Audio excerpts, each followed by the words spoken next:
Hey, what's up, studs? Ryan here, or MandRProductions, with my review of the April 2020 LEGO Star Wars D-0 Buildable Character set. It's set number 75278, recommended for ages 10 and up, with 519 pieces.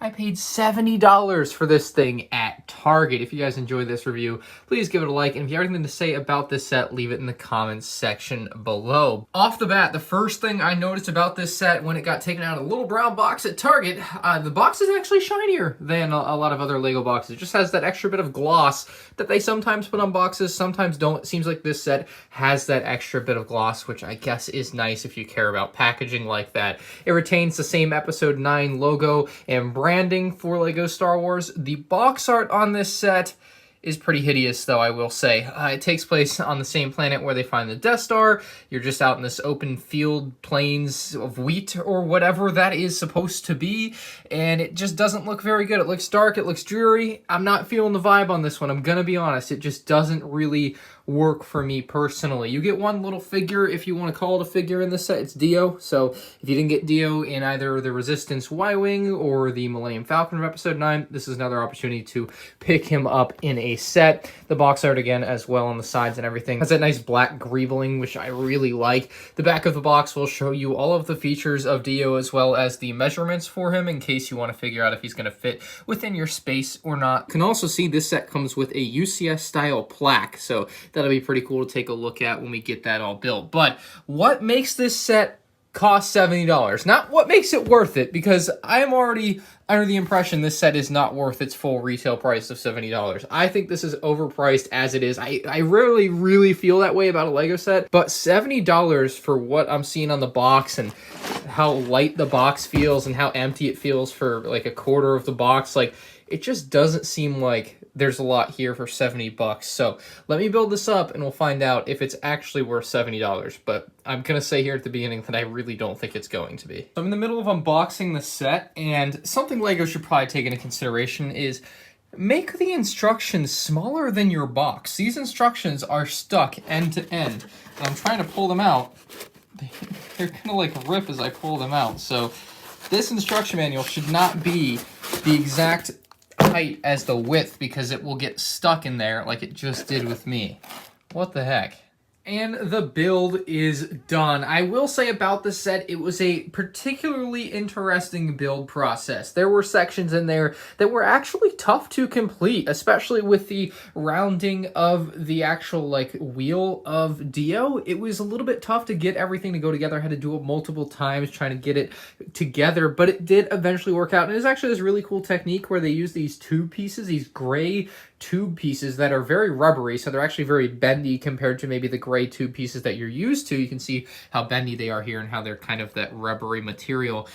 They use them on the inside of that wheel to allow it to have that curve to it, which is actually really cool. Really like the way that technique worked out, and I have never seen those pieces used on a LEGO Star Wars set. However, I asked Simon Liu, and he said that they have been used on Technic sets a lot, so that's where you see those typically if you're a big Technic fan, but me as a big LEGO Star Wars fan, I had never really seen these before, so that was kind of neat. The set does come with a little plaque that does have your D-0 information on it, including its model as a custom droid, affiliation to the Resistance, its primary associate, which is BB-8. I think that's a pretty funny note there. Primary function being a companion droid, that's kind of cute, and its height at 0.3 meters. There's a little blue sketch of D-0 on there as well, the LEGO version of D-0. Pretty neat. And that is a sticker, by the way, and your little minifigure in the set is going to be D-0 as well.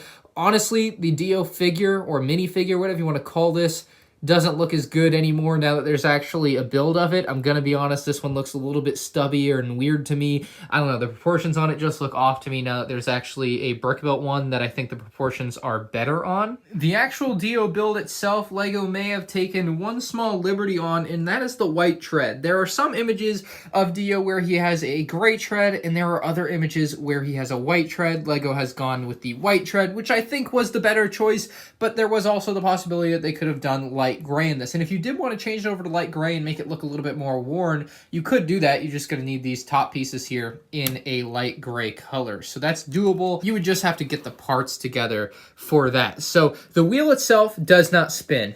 It was one thing that maybe some people thought might be happening with this set. It doesn't do anything. It's stuck on the stand. It doesn't spin. It can't even spin if you take it off. Like, there's no way to make this thing roll like it does in the actual movie. That's just not a part of what this set is, unfortunately. It is built right into this stand here, though, which is actually quite nice. Just like sand and dirt. Kind of looks a little bit wet as well. They've used some darker tan there to give it that look, which I really like. On the inside of the wheel, what is basically essentially like the rim of Dio here, we have some nice detailing with some grill pieces, some different colors in there, little stud, jumper tiles and everything, like neat little pieces. It's actually rounded very nicely. On the inside of the rim as well, it's green, so you'll notice the outside is white. The inside lining is actually green all the way throughout, so that's kind of neat as well. You actually get a nice little insight into that rubber tubing system in there that we showed a little bit earlier. The other side of Dio has the little apparatus here that holds up his head, which is actually surprisingly sturdy. We'll get to that in a moment, though. Basically the same as far as like the rim goes here, though, again, with more of the grill pieces, not quite as perfectly finished off maybe as the other side, because they had to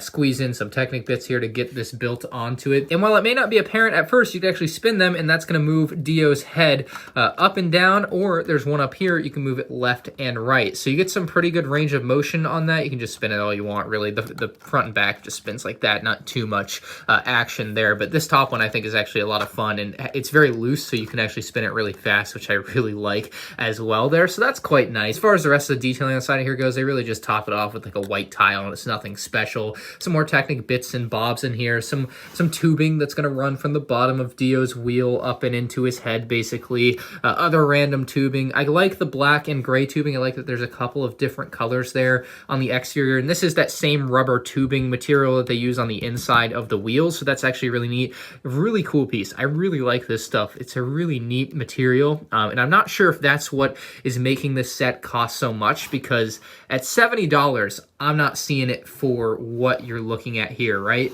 The tubing has to be exceptionally expensive. Other than that, the only other thing that I could see possibly being the reason the price is so high is Dio's printed dome headpiece here. And even that, I mean, they messed up my print. See, there's a little curve to it. It's not even perfectly straight. So I got to get them to send me a new one there, because that is not the way it was on the box. It is not straight like that. That's not straight, so yeah, need that fixed. There's also a little print for a little ventilation thing here on the front. I believe these are his eyes, and that's like ventilation here on the front of Dio. At least that's what it seems to be. His neck is actually quite nice as well, all black there with a nice little white trim underneath, followed by more black and white. Just kind of sections off nicely there. Really like the way that looks. Back of his head here with some antennas and other little detail bits, but nothing out of the ordinary that you wouldn't expect on something like this, like no crazy part usage or anything, but nicely finished off on the backside, and overall a very well refined model, just expensive, I think. Some people are saying the wheel on him is too small, and that's really hard for me to tell. I keep looking at images of him online and from the movie, and I think the wheel might be a little bit too small, but it's not so small that it's like noticeable to most people. I think most people are going to be okay with the size of his wheel. Maybe like a little bit bigger would have been nicer, but obviously they're very limited in what they can do with what Lego pieces they have available and what the size of a Lego piece is, right? So I think given what they had, they've done a great job as far as getting the proportions as close to perfect as they could. I'm going to bring over some other buildable characters and compare the size of this guy to them, because I think that would be interesting for you to see. Here's our boy Dio in with the Porg, BB-8, Yoda, and R2-D2, all of the buildable character sets that have come in the last decade or so, and this is becoming quite a nice collection. I would say if you don't have some of the other ones, you might want to get on that, because you're not going to want to miss out on them and get the full collection if you're into it. So, like I said, I think this is becoming a very nice collection. Dio fits in nicely. He's not quite as in scale as some of the other ones, like BB-8 is almost perfectly in scale with R2-D2, but Dio is not in scale scale with BB-8 because D-0 would be considerably smaller than BB-8. So it doesn't quite work out like, you know, you might wish it did. And to give you some perspective, the pricing on these sets was $100 for BB-8, $70 for D-0, $70 for the Porg, and $100 for the Yoda there. I believe the R2-D2 was $180 back when it was released in 2012. And so hopefully that gives you some perspective on whether or not the pricing for the D-0 is fair. Looking at it next to the Porg, which costs the exact same amount of money, it kind of doesn't seem as bad as it may seem at first if you're just building D-0. Like Porg, I thought was worth the $70, maybe even a little pricey at that. D-0, maybe not as bad now that I see it next to it, but even then, BB-8 was $100, and this is $70. Is that really worth 7/10 the price of BB-8 when BB-8 just seems like such a better and more full product? But then again, BB-8 is just consists of much different pieces. There's a lot that goes into the pricing of a Lego set, I'm sure. It's definitely hard for me to decide on whether or not I think it's a fair price at $70. I'm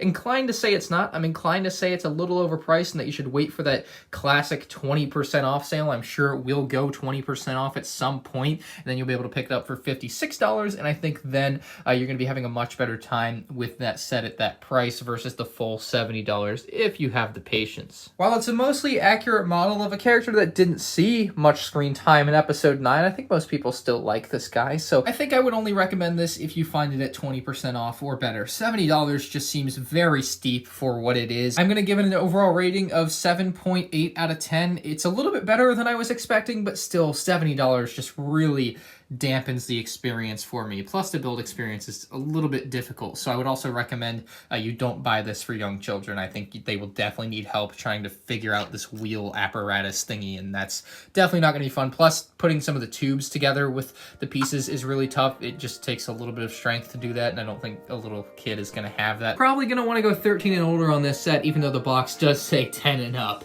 Anyway, guys, if you enjoyed the review, leave a like. Let me know what you think of the set down in the comments section below, and I'll see you in the next one. Peace out.